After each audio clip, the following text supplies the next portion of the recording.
Hi friends, welcome back to Geetha hair designs and recipes.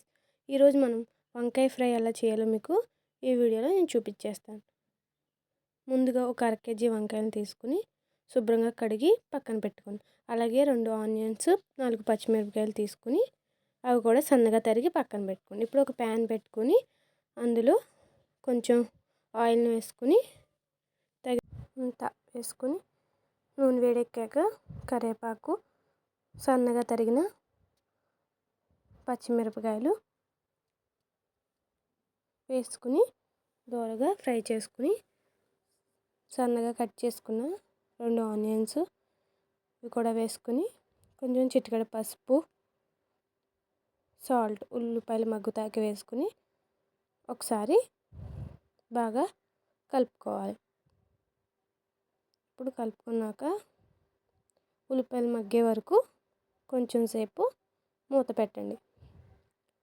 ఇప్పుడు ఉల్లిపాయలు మగ్గిపోయినాక మనం ఇందాక కడిగి పెట్టుకున్న వంకాయల్ని సన్నగా ముక్కలుగా కట్ చేసుకొని అవి ఆనియన్స్లో వేసేసుకోవాలి. వేసేసుకున్నాక వంకాయలు మగ్గిపోయే లేతవి కాబట్టి మనకి తొందరగానే మగ్గిపోతాయండి. మా చెట్టుకు కాసిన వంకాయలు కాబట్టి ఏ మందులు వేయలేదు మేము, అందుకని తొందరగా మనకి వంకాయలు మగ్గిపోతాయి. ఇప్పుడు వంకాయలు మగ్గుతాకి మళ్ళీ కొంచెం చిటికెడు సాల్ట్ వేసుకుని కొంతసేపు మగ్గనివ్వాలి. ఈలోపు వంకాయ ఫ్రైలోకి మంచి ఫ్లేవర్ని, టేస్ట్ని తేవడానికి మనం ఇప్పుడు ఒకటి వేసుకున్నాం. ఒక చిన్న రోల్ తీసుకుని జీలకర్ర, ఎల్లుల్లిపాయ బాగా మెత్తగా దంచుకోవాలి. ఇక్కడ నేను చూపించిన విధంగా చూసారు కదా, ఇలా మెత్తగా 2 కలిపి దంచుకోవాలి. ఇప్పుడు ఇది మనం పక్కన పెట్టేసుకున్నాం. ఇప్పుడు వంకాయలు చూసారు కదా మనకి మగ్గిపోయాయి. ఇలా మళ్ళీ ఒకసారి కలిపేసుకుని వంకాయలు చూసారు ఇలా మనకి మెత్తగా మరి తేగుడుగా కాకుండా కొంచెం దోరగా మగ్గాలి.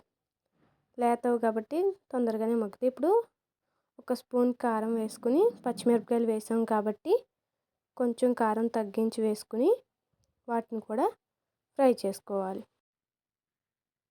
ఇలా అడుగంటకుండా మనం నూనె పైకి తేలే వరకు ఫ్రై చేసుకున్నాక ఇప్పుడు తగినంత సాల్ట్ మనం వేసుకోవాలి. ఇప్పుడు కొంచెం చిటికెడు మన దగ్గర ఉండే గరం మసాలా వేసుకుని ఒకసారి కలిపేసుకోవాలి. ఇప్పుడు చూసారు కదా వంకాయ ముక్కలు ఎంతగా ఫ్రై అయిపోయాయో.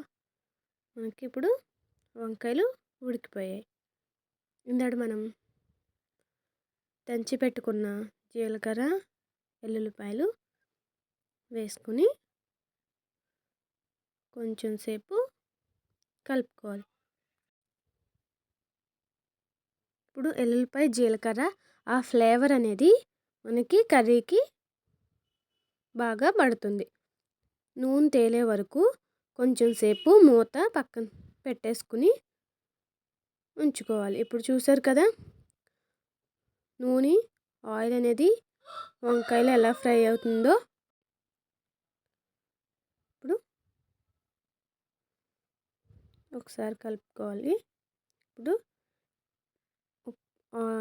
ఉప్పు సరిపోయిందో లేదో మీరు చూసుకోండి. ఇప్పుడు కొంచెం కొత్తిమీర వేసుకుని గార్నిష్ చేసేసుకుని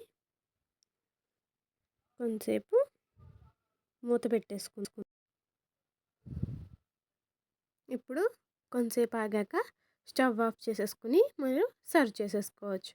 మీకు నచ్చినట్టే లైక్, షేర్, సబ్స్క్రైబ్ చేసుకోండి ఫ్రెండ్స్. మరెన్నో వంటలతో మీ